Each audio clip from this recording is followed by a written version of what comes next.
اللہ رب العزت نے اس کتاب کو ایک اور نام سے بھی پکارا، وَاعْتَصِمُوا بِحَبْلِ اللَّهِ جَمِيعًا۔ اللہ تعالیٰ نے اس کو اپنی رسی کیوں کہا؟ یہ حدیث سے بھی ثابت ہے اور قرآن پاک سے بھی ثابت ہے، یہ اللہ کی لٹکائی ہوئی رسی ہے جس کا ایک سرا اللہ کے ہاتھ میں ہے اور دوسرا سرا بندہ مومن کے ہاتھ میں ہوتا ہے۔ جو پڑھتا ہے، جو پڑھے گا تو اسی کے ہاتھ میں ہے نا، جو پڑھتا ہی نہیں اس کے ہاتھ میں کیسے سرا آ سکتا ہے یا کیسا رسی کا وہ ٹکڑا آ سکتا ہے؟ گویا جو بندہ اس قرآن کو پکڑتا ہے یا پڑھتا ہے، صرف پڑھنے کی ابتدا شروع کر دیتا ہے، وہ اتنی عظیم کتاب کو، اتنی عظیم کلام کو پڑھنا شروع کر دیتا ہے جس کا ایک سرا تو وہ پڑھ رہا ہے اور دوسرا سرا اللہ رب العزت کے ہاتھ میں ہے۔ یہ بعین وہی بات ہے کہ جس طرح بندہ سجدے میں سر تو زمین پہ رکھ رہا ہوتا ہے لیکن سجدہ کہاں پہ ہوتا ہے؟ اللہ رب العزت کے قدموں میں سجدہ ہو رہا ہوتا ہے۔ اسی طرح قرآن تو بندہ یہاں پڑھ رہا ہوتا ہے لیکن اس کا دوسرا سرا اللہ رب العزت کے ہاتھ میں ہوتا ہے۔ اور میرے بھائیوں، یہ بات بھی میں بارہا اس لیے کہتا ہوں، آج معاشرے میں وبا پھیلی ہوئی ہے، بیماریاں پھیلی ہوئی ہیں، قرآن پاک سے شفا لینے کے لیے بڑے بڑے لوگ قائل ہو جاتے ہیں، لیکن شفا لینے کے لیے کس کے پاس جاتے ہیں؟ جیسے پہلے کہا، وہ ننگ دھڑنگ آدمی جس نے 20 سال سے غسل نہیں کیا، میں اور آپ چاہتے ہی نہیں ہیں کہ اس کتاب سے مجھے اور آپ کو شفا ملے۔ ہم نہیں چاہتے، ہم یہ چاہتے ہیں ہمیں بنی بنائی گولی، بنا بنایا نسخہ مل جائے، اور اگر اس قرآن سے بھی شفا لینی ہے تو جائیں کسی پیر کے پاس، کسی ایسے آدمی کے پاس جو 20 سال سے نہایا نہیں، وہ ہمیں کچھ لکھ کے دے دے قرآن کی آیت، وہ ہم گھر میں رکھ دیں، برکتوں کا نزول ہو جائے۔ میرے بھائیوں، اگر آپ اس طرح قرآن پاک سے شفا حاصل کرنے کی کوشش کریں گے تو اس طرح آپ کو شفا ملنے والی نہیں ہے۔ اس طرح استدراجی قوتوں کے ذریعے یا کہانت یا جادو کے ذریعے عارضی طور پر یا وقتی طور پہ آپ کو فائدہ مل سکتا ہے، لیکن حقیقی شفا کب ملے گی؟ جب آپ اس قرآن پاک کو پڑھیں گے۔ اور آج آپ کے سامنے اس قرآن پاک کی ابتدا جس سورت سے ہو رہی ہے، اس سورت کے بعض فضائل اور قرآن پاک کے مختلف وظائف اور مختلف حصوں کی آپ کے سامنے فضیلتیں رکھنی ہیں۔ سب سے پہلی بات، یہ سورۃ فاتحہ ہے۔ یہ فاتحہ کا کیا مطلب ہے؟ ایک مطلب اس کا کھولنے والا، ابتدا کرنے والا، بالکل قرآن پاک کی ابتدا میں ہے، اس لیے اس کو قرآن پاک کا دباچہ بھی کہا جاتا ہے، اس لیے اس کو سورۃ فاتحہ بھی کہا گیا، لیکن اس کا ایک نام نہیں ہے۔ مفسرین نے اپنی کتب کے اندر اس کے 30 سے زائد نام ذکر کیے ہیں، اور صحیح احادیث میں اس کے بے شمار نام ہیں۔ ایک سورۃ رقیہ، اس کو سورۃ رقیہ کہتے ہیں۔ رقیہ کا کیا مطلب ہے؟ دم جس کا کیا جائے۔ کیوں کہا گیا یہ دم کرنے والی سورت ہے؟ اس لیے کہ نبی کریم صلی اللہ علیہ وسلم کی احادیث اس بات کی طرف اشارہ کرتی ہیں کہ اس سورت میں دنیا کی جتنی مخلوقات ہیں ان کے زہر کا شافی اور کافی علاج موجود ہے۔ جب یہ لفظ کہا جاتا ہے شافی اور کافی علاج موجود ہے، پہلی بات کہی سورۃ رقیہ، جب یہ کہہ دیا شافی اور کافی علاج ہے تو اس سورت کا بذات خود یہ نام بھی موجود ہے کہ اس کو سورت شافی کہا جاتا ہے، سورت کافی کہا جاتا ہے، یعنی شافیہ اور کافیہ کے نام سے بھی اس سورت کا نام احادیث اور مفسرین نے لکھ دیا۔ اور یہ بات میں اپنی طرف سے بھی نہیں کہہ رہا، حضرت ابو سعید خدری کی مشہور روایت آپ کے سامنے ہے۔ ایک جگہ کے ایک سردار کو بچھو نے، بعض روایات میں سانپ نے کاٹ لیا، انہوں نے ان کی خاطرداری نہیں تھی کی، انہوں نے کہا دم کرنے والا کوئی ہے؟ کہا ہاں میں ہوں، میں دم کرنا جانتا ہوں۔ اور انہوں نے کہا کہ کچھ معاوضہ دو گے تو دم کروں گا۔ معاوضہ طے ہو گیا، بعض روایات میں 30 بکریاں، بعد میں زیادہ بکریاں، معاوضہ طے ہو گیا۔ جا کے انہوں نے دم کیا کس کے ساتھ؟ سورۃ فاتحہ کے ساتھ۔ 7ویں مرتبہ نیچے پہنچے اور بعض روایات میں بغیر تعداد کے آیا کہ سورۃ فاتحہ پڑھ پڑھ کے پھونکنے لگے، زہر کا اثر ختم ہونا شروع ہو گیا، وہ اچھا بھلا ٹھیک ہو گیا۔ اب جب رسول اللہ صلی اللہ علیہ وسلم کے پاس سارا معاملہ پہنچا تو رسول اللہ صلی اللہ علیہ وسلم نے ایک تو ان بکریوں کا جو معاوضہ لینے کی تائید کی، اور دوسری بات یہ بھی کہی تھی تمہیں کس نے بتایا کہ یہ سورت رقیہ ہے، یہ سورت دم کرنے والی ہے، اس سورت میں زہر کی شفا ہے، تمہیں کس نے بتایا؟ بتائیے، ابھی تو رسول اللہ صلی اللہ علیہ وسلم نے صحابہ کو یہ بات نہیں تھی بتائی، لیکن صحابہ نے اپنے اجتہاد سے قرآن پاک کی ان آیتوں سے یہ سمجھا تھا وَنُنَزِّلُ مِنَ الْقُرْآنِ مَا هُوَ شِفَاءٌ وَرَحْمَةٌ لِّلْمُؤْمِنِينَ کہ اللہ تعالیٰ نے قرآن پاک کو مومنوں کے لیے شفا، اور قُلْ هُوَ لِلَّذِينَ آمَنُوا هُدًى وَشِفَاء، اللہ تعالیٰ نے مومنین کے لیے اس کو شفا قرآن پاک میں کہا ہے تو صحابہ نے یہ سوچا کہ جب پورا قرآن شفا ہے تو جہاں سے ابتدا ہو رہی ہے، جو پورے قرآن پاک کا دباچہ ہے شفا کے لیے، اس سے بہتر صورت کون سی ہو سکتی ہے؟ تو انہوں نے کہا ہم نے یہ سوچا تھا، یہ سمجھا تھا، ہمارا یہ اجتہاد تھا۔ تو رسول اللہ صلی اللہ علیہ وسلم نے اس کی تائید کی اور کہا تم نے بالکل درست سوچا اور درست اجتہاد کیا، اور اسی پر بس نہیں۔ رسول اللہ صلی اللہ علیہ وسلم اس صورت کے حوالے سے جس سے ہم غافل ہیں اور جس کی اہمیت اور قدر و قیمت سے ہم نا آشنا ہے، اس کو صورت صلاۃ بھی کہا جاتا ہے۔ کیوں؟ نماز اس صورت کے اوپر ڈیپینڈ کرتی ہے، پوری کی پوری نماز، جتنی بھی نمازیں ہیں اس صورت کے بغیر نہیں ہو سکتی۔ یہ ایک الگ موضوع ہے، اس کی طرف بھی آتے ہیں۔ رسول اللہ صلی اللہ علیہ وسلم نے اس کا جو شان نزول خود بیان کیا وہ کیا ہے؟ ایک مرتبہ جبریل امین میرے پاس بیٹھے ہوئے ہیں، اچانک ایک آواز آئی، جبریل امین نے رسول اللہ کے پاس بیٹھے ہوئے ہیں، اچانک ایک آواز آئی، جبریل امین نے آسمان کی طرف سر اٹھایا اور کہا اے اللہ کے رسول، آج میں نے آسمان کے اس دروازے کے کھلنے کی آواز سنی ہے جو ارب سال سے کبھی نہیں کھلا، اور آج اس سے میں ایک ایسا فرشتہ اترتا دیکھ رہا ہوں جو ارب سال سے کبھی نہیں اترا۔ رسول اللہ صلی اللہ علیہ وسلم نے فرمایا یہ دروازہ اور یہ فرشتہ کیا لے کے آیا؟ یہ دروازہ کیوں کھلا؟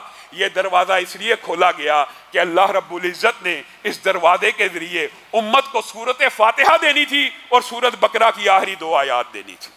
سورۃ فاتحہ کی اتنی شان و عظمت ہے کہ اس کے لیے ایک آسمان کا اسپیشل مختص دروازہ جو کبھی نہیں تھا کھلا وہ کھولا گیا، ایک ایسا فرشتہ اتارا گیا جو پہلے کبھی نہیں تھا اترا۔ اور بات آئی ہے ضمنی طور پہ تو سمجھ لیجئے مسلمانوں کا یہ عقیدہ ہے، فرشتے آسمان سے اترتے بھی ہیں، آسمان پہ چڑھتے بھی ہیں، اور اللہ کے ان لشکروں کی تعداد اتنی ہے کہ آپ کے سامنے وہ حدیث موجود ہے معراج کی رات والی۔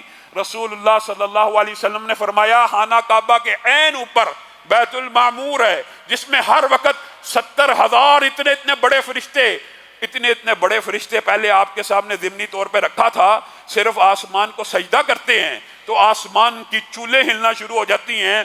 وہ 70,000 فرشتے ایک وقت میں اس بیت المعمور کا طواف کر رہے ہیں، اور جو ایک مرتبہ طواف کرتا ہے اب صدیاں بیت جائیں گی، خرب سالوں سے موجود ہیں، خرب سال گزر گئے ہیں، کبھی اس فرشتے کی دوبارہ باری نہیں آئی۔ اللہ کے لشکر، اللہ کے جنود اتنے ہیں، لیکن اللہ نے امت کے اوپر یہ رحم کیا کہ اس سورت کو اتنے عظیم الشان دروازے اور اتنے عظیم الشان فرشتے کے ذریعے نازل کیا، پھر بھی میں اور آپ غافل ہیں۔ اور رسول اللہ صلی اللہ علیہ وسلم نے فرمایا لا صلاۃ لمن لم یقرأ بفاتحۃ الکتاب، کوئی نماز ایسی نہیں جو ہو جائے سورۃ فاتحہ کے بغیر۔ میرے بھائیو یہاں وہاں کے مغالطے ذرا شرح صدر کریے، یہ کوئی تعصب کا یا فرقہ وریت کی بات نہیں ہے۔ رسول اللہ کا فرمان عالی شان ہے، امام کی نماز ہو، مقتدی کی نماز ہو، نماز جنازہ ہو، نماز استسقاء ہو، کوئی بھی نماز ہو وہ سورۃ فاتحہ کے بغیر نہیں ہو سکتی۔ ہمارے ہاں کیا ہوتا ہے، مقتدی کو سورۃ فاتحہ نہیں پڑھنے دی جاتی، جنازے پہ سورۃ فاتحہ نہیں پڑھی جاتی، جنازے پہ تو نہیں پڑھی جاتی، لیکن جنازے کے بعد گھر میں جو بھی تعزیت کرنے آتا ہے چلو جی سورۃ فاتحہ پڑھ لی جائے۔ جہاں پہ رسول اللہ صلی اللہ علیہ وسلم نے پڑھنے کا حکم دیا وہاں آپ پڑھتے نہیں، اور جہاں پہ حکم نہیں دیا وہاں پہ آپ پڑھنا شروع کر دیتے ہیں۔ اگر نماز میں پڑھ لیں گے آپ کی نماز کو کچھ نہیں ہوگا، بلکہ حدیث کے الفاظ، اور یہ حدیث بھی حسن درجے کی ہے، من صلی صلاۃ، جس بندے نے نماز پڑھی ولم یقرأ بفاتحۃ الکتاب، اور اس نے سورۃ فاتحہ نہ پڑھی، فہی خداج، وہ نماز ضائع چلی گئی، وہ نماز باطل ہو گئی۔ جس بندے کو یہ مسئلہ پتہ چل جائے، اور رسول اللہ صلی اللہ علیہ وسلم نے کہا یہ سورۃ صلاۃ اس لیے ہے، یہی تو وہ عبادت ہے، یہی تو وہ سورت ہے کہ جس کا اللہ جواب دیتا ہے۔ نماز کے اندر یہ اتنی بڑی فضل کی بات ہے میرے بھائیوں، کبھی ہم نے اس بات کے اوپر غور نہیں کیا۔ اللہ تعالیٰ کس سے کلام کرتا ہے؟ نبیوں سے، اور اللہ تعالیٰ نے کیا کہا ہے؟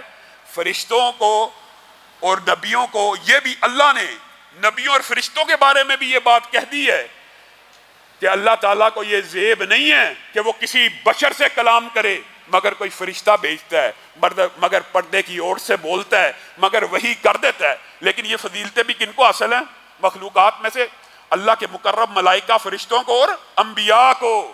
لیکن ایک فضل اللہ تعالیٰ نے اس امت کے اوپر بھی کر دیا کہ جب بھی کوئی بندہ امام ہو یا مقتدی الحمدللہ رب العالمین پڑھتا ہے، اللہ جواب دیتا ہے، اللہ جواب دیتا ہے۔ کتنی بڑی شان و عظمت ہے اس سورت کی۔ اللہ کہتا ہے میرے بندے نے میری حمد کو بیان کیا، الرحمن الرحیم میری ثنا کو بیان کیا، مالک یوم الدین میری بزرگی کو، میری بڑائی کو بیان کیا، ایاک نعبد و ایاک نستعین۔ یہاں پہ رب جو الفاظ ہر بندے کو کہتا ہے، ہر بندے کو، ایک بندے نے پڑھنا ہی نہیں تو اللہ نے کیا جواب دینا؟ اللہ کہتا ہے یہ میرے بندے نے جو بات کہہ دی ہے نا، اب یہ میرے اور میرے بندے کے مابین آدھی آدھی ہے۔ ایاک نعبد، عبادت تو بندے نے کہہ دیا کہ تیری کرتا ہوں، اور مدد تو میں تجھ سے مانگتا ہوں۔ عبادت اگر اس نے اب میری کی ہے اور مدد مجھ سے مانگی ہے تو آدھی بات تو میرے لیے تھی کہ میری عبادت کرتا ہے، اب اگلی آدھی بات یہ جو مانگ رہا ہے نا، اب یہ جو کچھ مانگے گا میں رب اس کو عطا کروں گا۔ اہدنا الصراط المستقیم جب آپ کہتے ہیں پھر رب سیدھا رستہ دکھاتا ہے۔ پھر جب آپ کہتے ہیں اللہ تعالیٰ جن کے اوپر غضب ہوا ہے ان کے رستوں سے بچا، تو اللہ تعالیٰ بچانا شروع کر دیتا ہے۔ لیکن میرے بھائیو، یہ شرف، یہ فضیلت کس کو ملے گی؟ جو نماز میں سورۃ فاتحہ پڑھے گا۔ جو پڑھے گا ہی نہیں، اللہ تعالیٰ شرح صدر فرمائے۔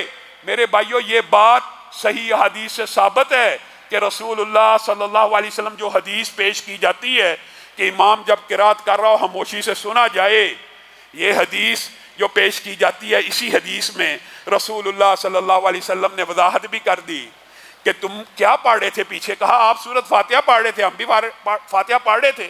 آپ قرآن پڑھ رہے تھے، ہم بھی قرآن پڑھ رہے تھے۔ جو کچھ آپ پڑھتے جاتے تھے ہم بھی پڑھتے جاتے تھے۔ رسول اللہ صلی اللہ علیہ وسلم نے کہا مجھ پہ قرات بوجھل ہو گئی تھی، تم باقی نہ پڑھا کرو لیکن سورۃ فاتحہ پڑھ لیا کرو۔ اور کہاں پڑھا کرو؟ منہ میں پڑھ لیا کرو، یعنی اس کی آواز اتنی اونچی نہ ہو کہ میں امام کو آئے، لیکن امام کو آواز نہ آئے۔ اگر منہ میں پڑھ لو گے تو ہی نماز مکمل ہوگی، تو ہی رکعتیں مکمل ہوں گی۔ اللہ رب العزت اس معاملے میں میرے بھائیو، یہ کوئی فرقہ وریت کی بات نہیں ہے، یہ کسی فقہ کے خلاف بات نہیں ہے۔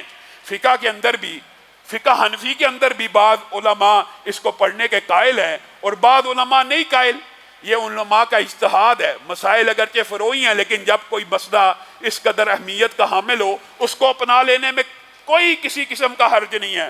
آج کے بعد جو سن رہا ہے یا جو دیکھ رہا ہے وہ سب ارادہ کریں کہ نماز مقتدی کی ہوگی، نماز جس کی مرضی ہوگی، ہم سورۃ فاتحہ ضرور پڑھیں گے۔ اور پھر اس کو پڑھنے کا ایک ضمنی فائدہ نماز کے اندر وہ بھی حدیث میں بیان ہو گیا۔ وہ کیا ہے؟ رسول اللہ صلی اللہ علیہ وسلم نے ارشاد فرمایا جب امام وَلَضَّالِّينَ کہتا ہے، اور یہ میں اپنے ائمہ جو بیٹھے ہوئے ہیں مسجد کے اندر ان کو بھی کہنا چاہتا ہوں کہ جب یہ وَلَضَّالِّينَ کہیں تو اونچی آواز میں آمین بھی کہا کریں۔ اگر یہ آمین کہیں گے تو مقتدی ان کی آمین کے ساتھ اپنی آمین ملانے کی کوشش کریں گے۔ اگر یہی آمین نہیں کہیں گے تو مقتدی آمین کس ترتیب سے پڑھیں گے؟ اگر امام آمین کہے گا سارے مقتدی ہم زبان ہو کے یک زبان ہو کے آمین کہیں گے۔ اس کا اجر و ثواب کیا ہے؟ رسول اللہ صلی اللہ علیہ وسلم نے فرمایا بندہ مومن تو نماز میں حاضر ہوتا ہے دعا کرنے کے لیے، لیکن فرشتے بھی نازل ہوئے ہوتے ہیں۔ اور فرشتے کیوں نازل ہوتے ہیں؟ اس لیے نازل ہوتے ہیں کہ جب امام وَلَضَّالِّينَ کہتا ہے تو جس طرح تم آمین کہتے ہو نا، فرشتے بھی آسمان سے نازل ہوتے ہیں، وہ اللہ کے ہاں سفارش کرنے کے لیے۔ آمین کا کیا مطلب ہوتا ہے؟ ترجمہ اللہ قبول فرما، اللہ قبول فرما۔ فرشتے آسمان سے نازل ہوتے ہیں، امام وَلَضَّالِّينَ کہتا ہے، فرشتے بھی آمین کہتے ہیں، مقتدی بھی آمین کہتے ہیں۔ اب حدیث میں اس کا اجر و ثواب یہ ہے، رسول اللہ صلی اللہ علیہ وسلم نے ارشاد فرمایا جس کی آمین، جس امام کی آمین یا جس مقتدی کی آمین فرشتوں کی آمین سے مل گئی، اللہ رب العزت سارے پچھلے گناہوں کو معاف فرما دے گا۔